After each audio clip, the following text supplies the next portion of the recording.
Amén, mis hermanos. Entonces, hoy vamos a empezar aquí esta parte final, ¿no?, de lo que es el tema, la guerra espiritual. Y bueno, hemos hablado aquí de estrategias que usa el enemigo para seducirnos, para engañarnos, para, bueno, hacer daño a veces a nuestra vida.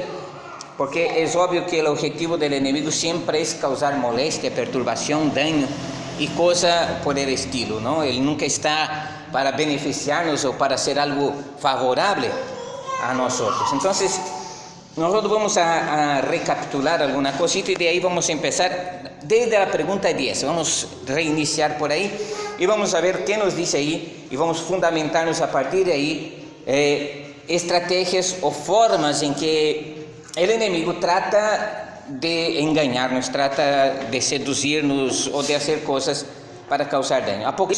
Apocalipsis capítulo 12, versículo 10. Entonces vamos a ver qué nos dice ahí la palabra de Dios.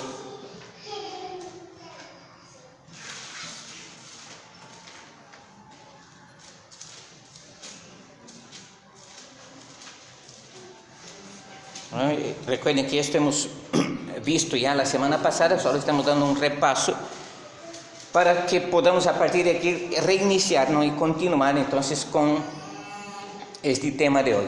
En Apocalipsis 12 y 10, la parte B más que todo, menciona otra táctica de Satanás. ¿Cuál es? ¿Cuál es esta otra táctica que él utiliza? Esta otra táctica que él utiliza para no hacer ahí contra el pueblo de Dios. Vamos a ver entonces Apocalipsis 12 y 10. A ver, alguien lo lea, por favor. Dice: entonces oí una gran voz en el cielo que decía: ahora ha venido la salvación, el poder y el reino de nuestro Dios y la autoridad de su Cristo, porque ha sido lanzado fuera el acusador de nuestros hermanos, el que los acusaba delante de nuestro Dios día y noche. Muy bien, entonces ahí lo que estamos viendo, una de las tácticas de Satanás es ser acusador, ¿no? Acusador. Obviamente que esto a veces ni siquiera depende de la condición en que nosotros nos encontremos. Porque note una cosa, para que Satanás acuse no es necesario que necesariamente, valga la redundancia, vivamos en pecado. Hay que resaltar esto. La forma de Satanás acusar es el hecho de que él nos acusa, pero nos acusa delante de Dios, aunque no necesariamente nosotros estemos cometiendo cosas indecentes o inmorales. Un ejemplo claro de esto es Job. Si nosotros vamos al libro de Job, vamos a ver una cosita ahí rápidamente, solamente para tomar en consideración este punto. Vamos al libro de Job, capítulo 1.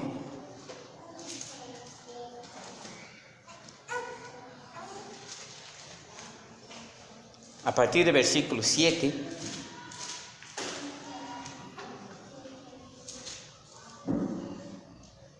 Vamos a ver lo que dice ahí. Preste atención. Job 1:7 dice así: y dijo Jehová a Satanás: ¿de dónde vienes? Respondiendo Satanás a Jehová dijo: de rodear la tierra y andar por ella. Y Jehová dijo a Satanás: ¿no has considerado a mi siervo Job, que no hay otro como él en la tierra, varón perfecto y recto, temeroso de Dios y apartado del mal? Noten aquí entonces que primeramente Job no tenía así a largos rasgos, por decírselo así, de que Satanás lo acusara. Dios mismo está dando testimonio de Job que él era un hombre recto. Mira lo que dice: que no hay otro como él en la tierra, varón perfecto y recto, temeroso de Dios y apartado del mal. Entonces Dios mismo da un buen testimonio de Job, pero noten aquí la acusación que hace Satanás, ¿no es cierto? Entonces, cuando nosotros miramos para esto, estas acusaciones que hace, no siempre es aquellas que él ve alguna cosa negativa en nosotros y se aprovecha de esto para ir a acusarnos delante de Dios. Siempre lo estará haciendo, sea que nos portemos correctamente o no, siempre buscará una razón, motivo para acusar, porque dice que él es acusador. Esto ya en detalle veremos en otra ocasión. La cuestión de derecho, derecho en cuanto a las leyes establecidas, pero vamos a ver aquí lo que dice, versículo 9. Respondiendo Satanás a Jehová, dijo: ¿acaso teme Job a Dios de balde? Note entonces aquí que ya está haciendo una acusación, ¿no? Está haciendo alguna acusación. Entonces, cuando notemos esto, entonces vamos a ver que estas acusaciones no siempre debemos decir: ¿por qué está pasando eso? Seguro está haciendo algo malo, ¿no? Seguro está haciendo algo malo y Dios le está castigando. Pero no siempre ocurre de esta manera. No siempre es negativamente. Satanás acusará aunque no practiquemos cosas inicuas o pecado, que vivamos bajo el pecado. Satanás siempre va a acusar de una manera u otra. Incluso nos acusará de nuestra rectitud. Pero acusará a quién? En todo caso, le acusa a Dios. Noten aquí que la acusación es en relación con Job directamente. Satanás está acusando a Dios. Note, versículo 10. ¿No le has cercado alrededor a él y a su casa y a todo lo que tiene? Al trabajo de sus manos has dado bendición, por tanto sus bienes han aumentado sobre la tierra. Entonces, en este sentido, la acusación de Satanás incluso ni es directamente a Job, sino a Dios. Él está diciendo a Dios: ¿qué cosa? No le has cercado alrededor a él y a su casa y a todo lo que tiene. Tú le estás guardando, tú le estás protegiendo, tú le estás bendiciendo. Así es fácil servir a Dios, ¿no? Porque obviamente, ¿quién no quiere servir a Dios cuando todo va bien? Y Job no tenía adversidades para estar a prueba para que no sirviera a Dios. Entonces, muchas veces la acusación no es porque hacemos algo malo, es porque estamos haciendo lo correcto. Y dentro de esa perspectiva, Satanás acusa delante de Dios diciendo: está así porque tú le estás bendiciendo, porque tú le estás guardando, porque tú le estás protegiendo. Quita esta bendición, quita esta protección. Vamos a ver si realmente ellos permanecen fieles, ¿no? Entonces es bueno tener eso en consideración. No tengamos en mente que toda acusación que Satanás hace es solamente para aquellos que están faltando en falla, en pecado, en delitos, o están como creyentes cometiendo ahí, que Satanás se vaya a acusar delante de Dios: mira, tu hijo, mira cómo está haciendo, ¿no? No siempre ocurre de esta manera, porque aquí nos dice, en el libro de Apocalipsis que hemos leído, ¿se recuerdan ahí lo que dice ahí? Vamos a volver allá, Apocalipsis 12.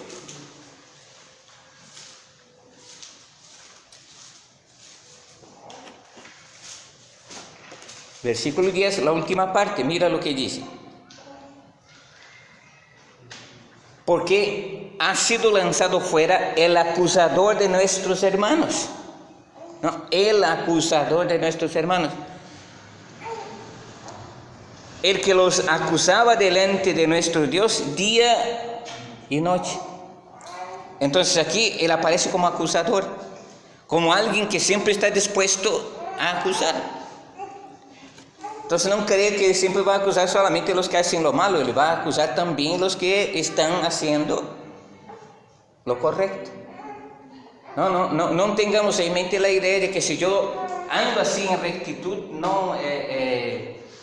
todo me irá bien, porque a veces Satanás trata de manipular las cosas, ¿no? Y acusarnos delante de Dios para que Dios de repente nos meta en una prueba, ¿no? Como fue el caso de Job directamente, ¿no? Entonces, ¿cuál es una de sus tácticas ahí? Es ser nuestro acusador. Entonces, aquí dice que Él es constante en las acusaciones, día y noche. Esto implica inconstancia, porque en el cielo no hay día y no hay noche, ¿no es cierto? Pero esta es constancia, es permanencia. Siempre lo está haciendo, siempre lo está haciendo. Entonces ahí vemos este punto, ¿no es cierto? Ahí abajito dice así: ¿por qué después de confesar sus pecados muchos creyentes siguen sintiéndose culpables? Se sienten mal porque hacen caso a las acusaciones del diablo, en lugar de creer la promesa del perdón en 1 de Juan 1:9. Eso ya hemos visto la clase pasada.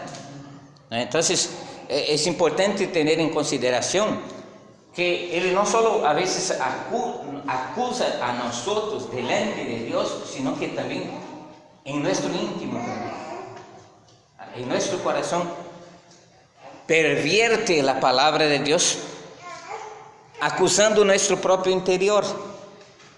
En estos casos, de aquellas cosas que supuestamente nosotros no hicimos correctamente. Hemos pedido perdón a Dios, pero ahora ¿cómo nos sentimos a veces? Sentimos como si no hubiera pasado nada, como si Dios no hubiera perdonado. ¿Cuál es la promesa de 1 de Juan 1:9? ¿Alguien lo tiene, por favor? Amén. Si confesamos nuestros pecados, Él es fiel y justo para perdonar nuestros pecados y limpiarnos de toda maldad. Ajá. Entonces, ahí hay una clareza de ese texto, la cual es importante que nosotros tomemos consideración. Si confesamos nuestros pecados, Él es fiel y justo para perdonar nuestros pecados y limpiarnos de toda maldad. Una vez un pecado cometido y realmente confesado con sinceridad de corazón, nosotros podemos tener la certeza de que este pecado por Dios ha sido perdonado. No puede ser que haya otras cosas que nos causen algún tipo de molestia, de perturbación, de daño, pero este pecado específicamente por el cual hemos pedido perdón, con certeza Dios nos ha perdonado. ¿Por qué? Porque la palabra de Dios tiene que ser fiel, ¿no? Y Dios tiene que cumplir su propia palabra, porque dice ahí: si confesamos nuestros pecados, Él es fiel y justo para perdonar nuestros pecados y limpiarnos de toda maldad, ¿no es cierto?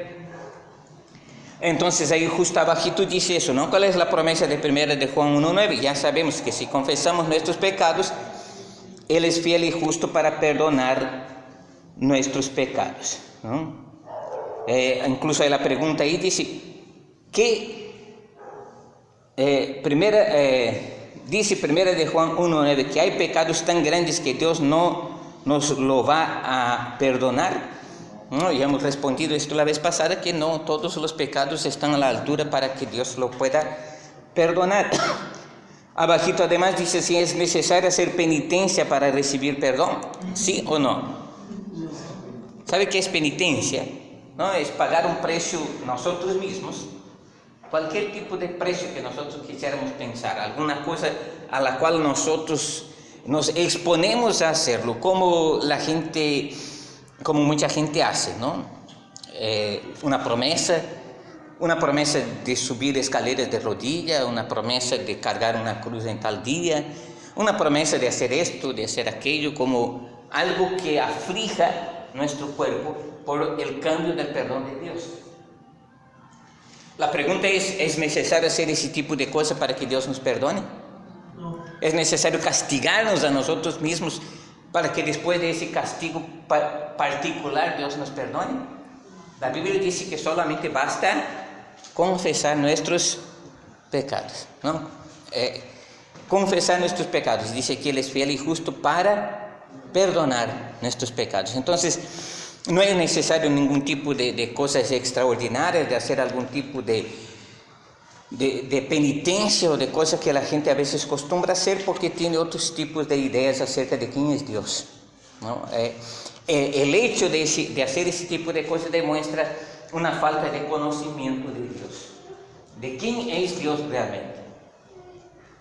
Entonces la gente hace eso como una idea pagana de que Dios es un Dios severo, terrible, ¿no? Angustiador, que siempre está dispuesto a dar duro en cuanto a aquellos que son sus hijos, ¿no? Entonces, y obviamente pudiéramos nosotros hasta tener la convicción de que quien hace ese tipo de prácticas no es hijo de Dios, no tiene conocimiento de la voluntad de Dios, no ha entendido quién es Dios en su vida, porque Dios ni siquiera acepta ese tipo de penitencia, ese tipo de sacrificio, ¿no es cierto? Muy bien, vamos a seguir aquí, vamos a la número 12. Efesios 2:2 habla de gente que vivía siguiendo, ahí sigue una palabra que debe ir ahí, de este mundo, imitando al diablo, quien gobierna las tinieblas. Vamos a ver Efesios 2:2.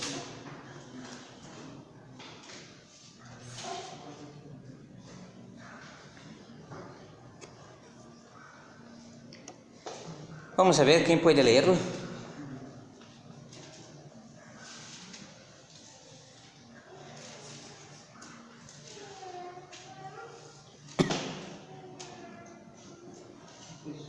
Amén.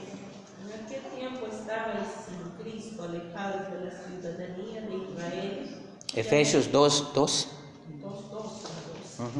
En los cuales anduvisteis en otro tiempo, siguiendo la corriente de este mundo, conforme al príncipe de la potestad del aire, el espíritu que ahora opera en los hijos de desobediencia. Entonces, fundamentándonos en esto, a la pregunta, Efesios 2:2 dice, habla de gente que vivía siguiendo ¿qué cosa?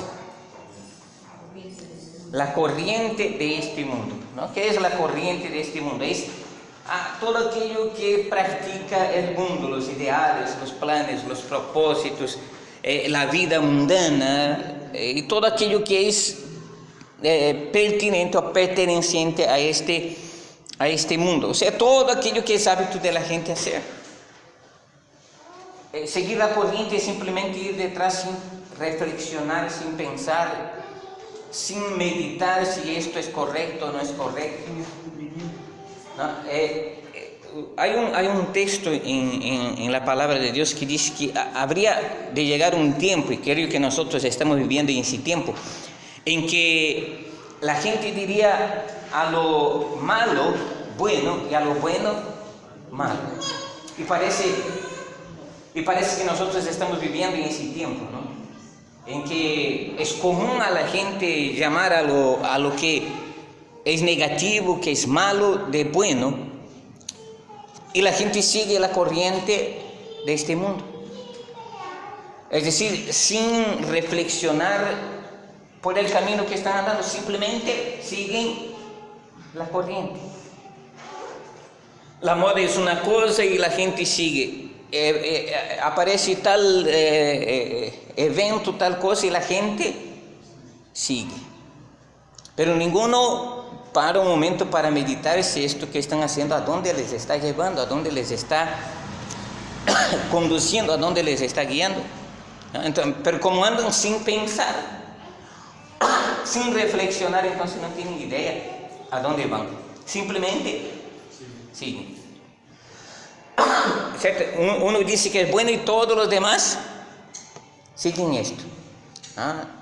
Pero si dice que es malo, algo que es malo, la gente dice, no, pero esto no tiene importancia. Y siguen la corriente de este mundo. Es lo que dice aquí, ¿no es cierto?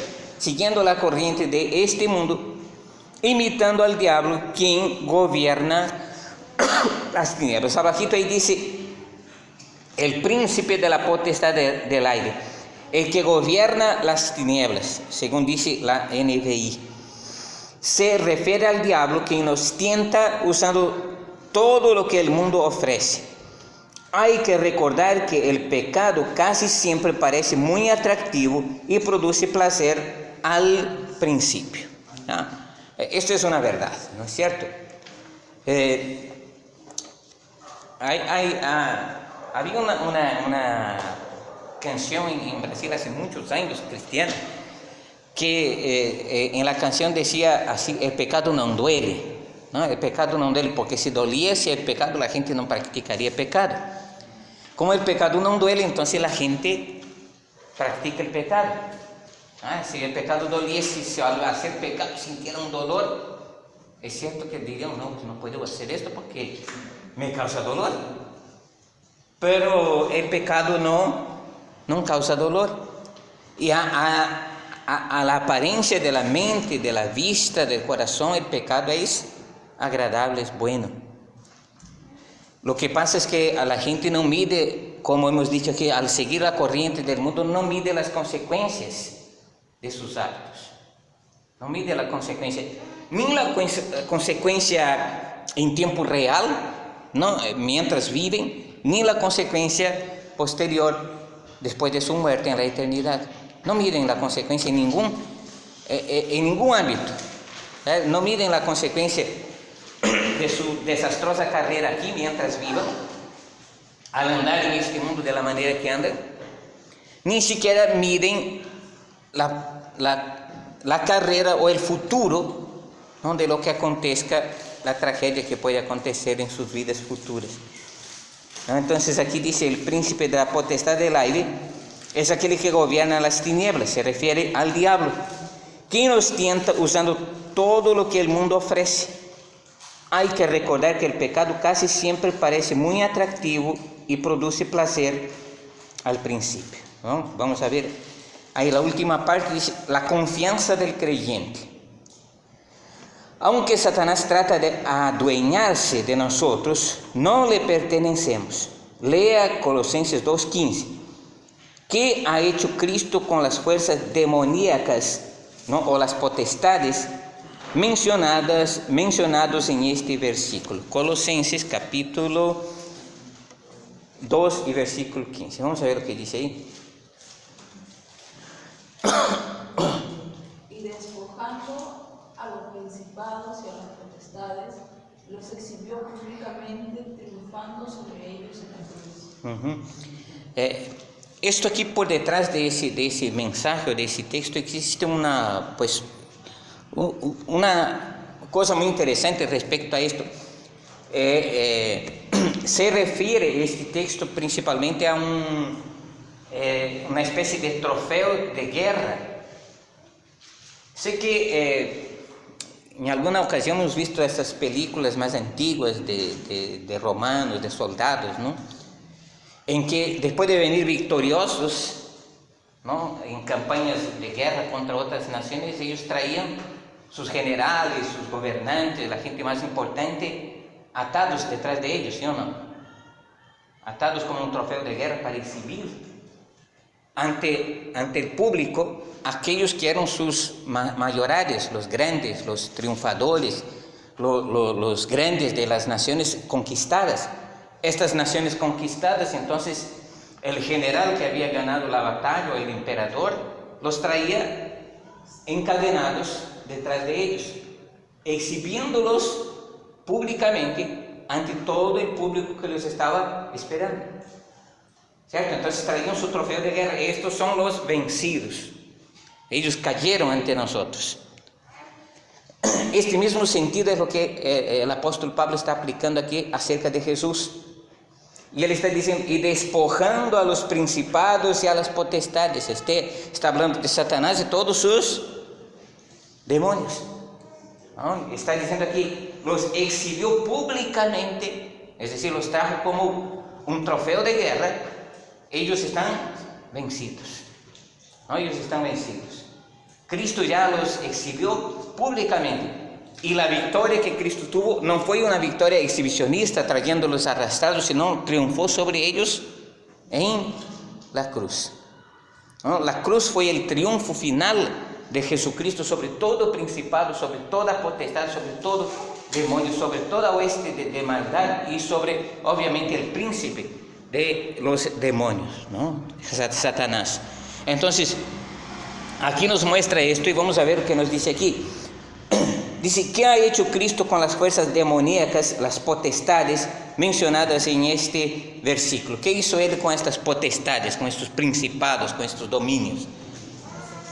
Los exhibió públicamente, triunfando sobre ellos, ¿no? Ellos entonces perdieron la batalla, ellos perdieron la guerra, ¿cierto? Lo que ahora Satanás trata de hacer es parecer que esto no aconteció, ¿no? Pero él es un enemigo felizmente vencido, ¿no? Es un enemigo felizmente vencido, ¿no? Cristo ya triunfó sobre él y sobre sus huestes en la cruz. Y yo quisiera aquí de repente así rápidamente recalcar algo respecto a este triunfo de Jesús en la cruz sobre las potestades, sobre el diablo, sobre Satanás, porque justamente la cruz fue el triunfo final de Cristo, no la derrota de Cristo, ¿no? Yo quisiera decir algo. Yo sé que alguna vez hemos visto alguna película de Jesús, y creo que hubo una última incluso hace unos años atrás que pasó que se llamaba... ¿Cómo se dice? Ahora se me va el nombre de la película. Pero fue una película muy conocida, muy divulgada incluso, ¿no? La Pasión de Cristo, ¿no? De Mel Gibson. Y ustedes se notan ahí, hay una ocasión cuando Cristo está siendo azotado, cuando pasa esto, que Satanás pasa por ahí como que se burlando, ¿no? Riéndose.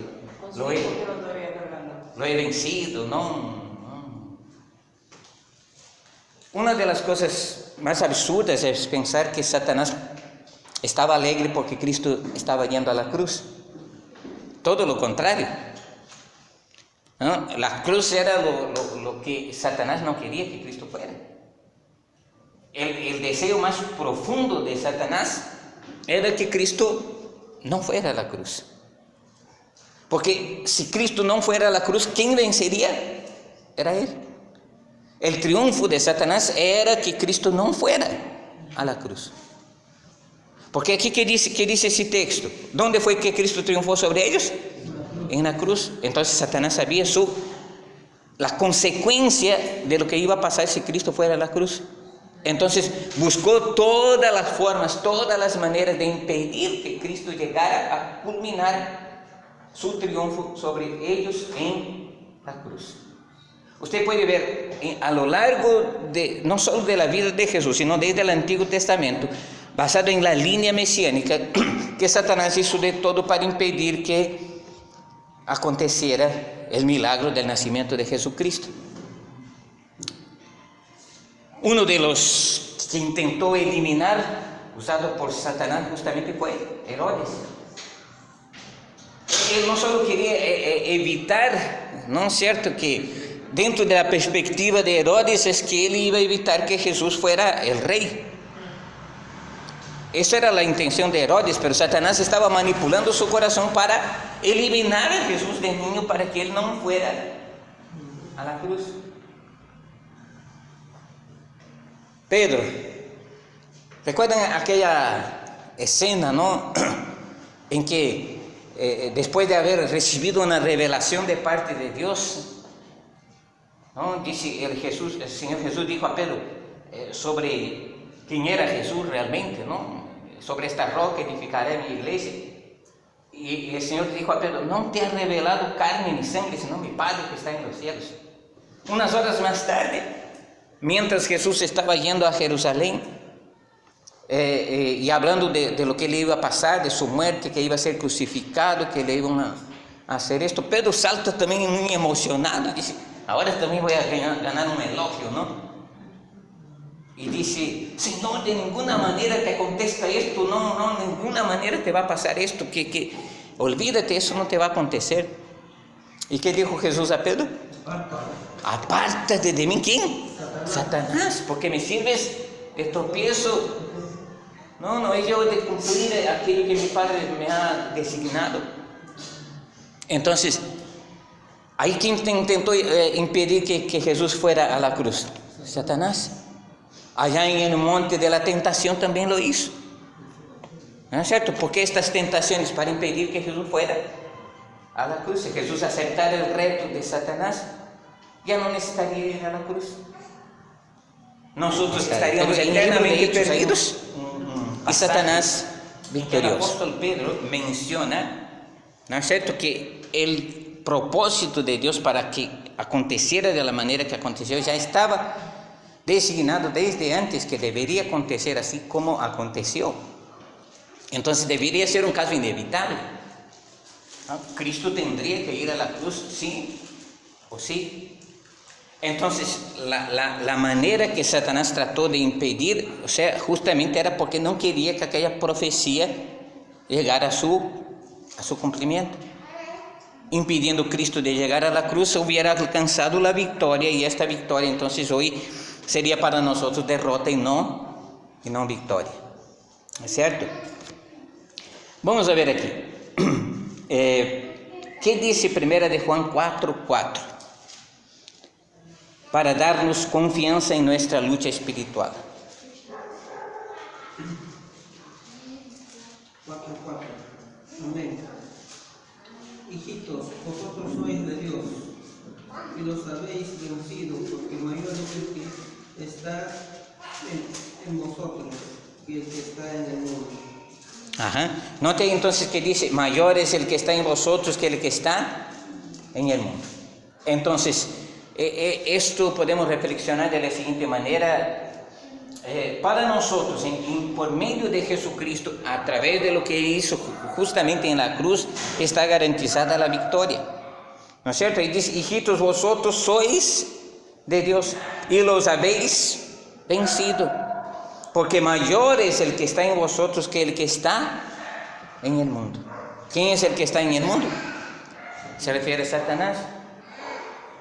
Entonces, ¿quién es mayor? Es Dios, y Dios está con nosotros. Si Dios está con nosotros, entonces dice la Biblia que somos más que vencedores.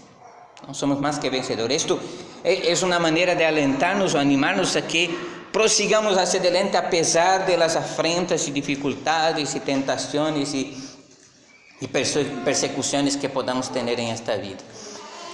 Mis hermanos, nosotros hoy en nuestra época, en nuestro tiempo, en la era en que nosotros vivimos como cristianos, en ese periodo de tiempo que estamos viviendo aquí, por lo menos en nuestra zona, en nuestra región, en el continente, gracias a Dios, no sufrimos ningún tipo de persecución. Gracias a Dios, porque aún tenemos la libertad de andar, de vivir, de salir, de predicar, de hablar como cristianos en cualquier lugar, sin tener ningún tipo de reprimenda o persecución. La gente personalmente puede hacer algún tipo de burla o de cosas por el estilo, pero no somos perseguidos, y esto debe ser un motivo de agradecimiento, porque en ese tiempo en que estas cosas fueron escritas, todavía había mucha persecución, los cristianos eran perseguidos, ¿no? Es cierto. Entonces hoy nosotros podemos dar gracias a Dios por eso. Vamos a ver que dice Santiago 4:7, promete que Satanás huirá de nosotros, pero tenemos que a Dios. Y vamos a ver que dice ahí Santiago capítulo 4 versículo 7.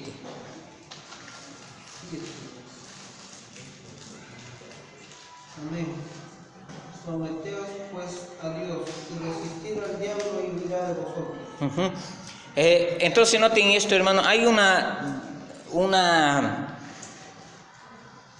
cosa determinada, por decirlo así, una prescripción de parte de Dios para que haya victoria en nosotros sobre Satanás y sobre sus huestes. Esto estamos hablando de aquello que constituye las tentaciones para nosotros para caer en el pecado, para transgredir la voluntad de Dios. ¿No es cierto? Entonces aquí no está hablando de pruebas que Dios nos pueda permitir acontecer en nuestras vidas. Tenemos que de repente hacer distinción entre lo que es una prueba y lo que es una tentación. Dios nunca nos prueba para caer en pecado, ¿no? Esto es un poco incongruente. Si nosotros pensáramos que Dios nos insta a pecar, esto no puede ser correcto, ¿cierto? Dios no puede ser tentado por el mal, ni Él tienta a nadie. Entonces, es incorrecto pensar que Dios nos lleva a conducirnos a caer en pecado, en tentación y a fallarnos, ¿no? El mismo Señor Jesucristo dijo: no nos metas en tentación, o sea, no permita que caigamos en tentación. Por lo contrario, ¿no es cierto? Líbranos del mal, es lo que dice la palabra de Dios. Entonces, Dios en su amor, en su santidad, no nos insta a caer en pecado. Entonces, toda tentación para contradecir la voluntad de Dios viene del diablo, ¿no? La Biblia dice que Él es el tentador. Como hemos visto, Él es el que acusa, ¿no?, a los creyentes día y noche. Entonces, ninguna tentación procede de Dios. Y aquí es lo que tenemos que hacer, la diferencia entre entender cuando es una prueba que Dios permite en nuestras vidas por alguna causa, o cuando es una tentación. La tentación siempre tiene que ver con algo que tiene relación con un pecado, con un disturbio, con una cosa que va a contradecir la palabra de Dios. Dios nunca me va a tentar a robar o a cometer un adulterio, un homicidio o cosas por el estilo, una mentira absurda. ¿No? Dios nunca me va a tentar a hacer ese tipo de cosas. Estas cosas son obras de Satanás.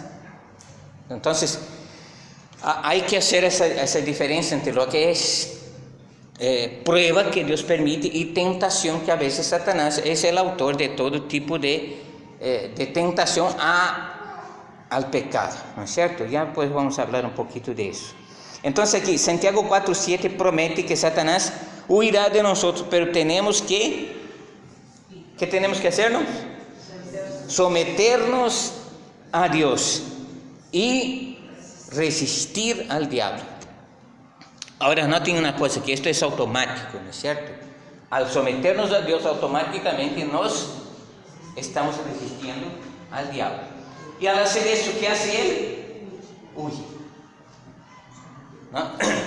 Entonces también pienso yo que es errada la idea, aquella idea que hacemos a veces. Creo que a veces el diablo nos hace pensar de esta manera: cuanto más busco a Dios, más tentación me viene. Sé que hemos escuchado eso, ¿sí o no? Esto, basado en lo que está diciendo Santiago aquí, no puede ser verdad. No puede ser verdad que cuanto más busco a Dios, más el diablo me va a tentar. ¿Qué dice ahí?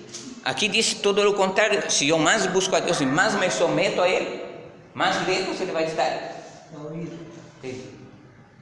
¿Cierto? Entonces, es cierto que van a haber probaciones, es cierto que el diablo no va a quedar tranquilo, obviamente, pero que va a estar ahí continuamente en mi cabeza tentándome. Esto es todo lo contrario, ¿no es cierto? Por eso el apóstol Pablo habló de revestirnos de toda la armadura de Dios. Si estamos revestidos, como dice ahí, cuando uno se somete a Dios, está revistiéndose de toda la armadura de Dios. Y ahí dice, ¿para qué debemos vestirnos toda la armadura de Dios?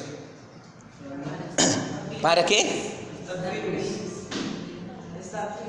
Estar firmes. ¿Para qué más? Ahí dice más cosas.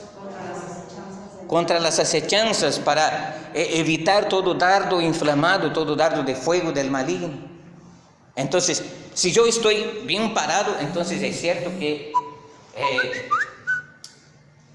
puede que exista tentaciones del enemigo, pero que él no va a adquirir victoria sobre mí, no lo va. Entonces, debemos pensar realmente sobre esto. Último, lea 2 Corintios 10, del 3 al 5. ¿Hay victoria en Cristo? Es la pregunta. ¿Qué debemos hacer?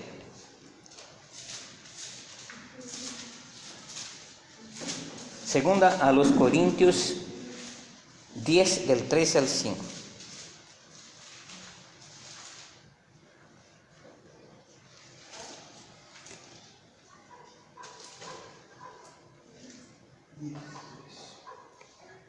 Pues aunque andamos en la carne, no militamos según la carne, porque las armas de nuestra milicia no son carnales, sino poderosas en Dios para la destrucción de fortalezas,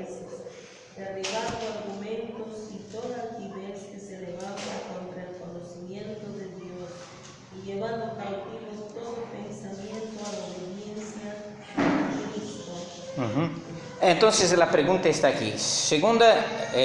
Lea segundo a los Corintios 10, del 3 al 5. ¿Hay victoria en Cristo?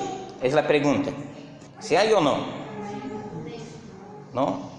Porque ahí dice, aunque andamos en la carne, no militamos según la carne. O sea, nuestra batalla no es humana, no es física, es espiritual. Y esta batalla se batalla en los ámbitos de la guerra y espiritual. Para eso, ¿qué tenemos que hacer? Vestirnos de toda la armadura de Dios. Para eso, ¿qué tenemos que hacer? Sujetarnos pues a Dios. Y ahí dice, porque las armas de nuestras milicias no son carnales, sino poderosas en Dios para destrucción de fortalezas, ¿no? Y estas fortalezas, mis hermanos, se pueden hablar en varios ámbitos de nuestra propia vida.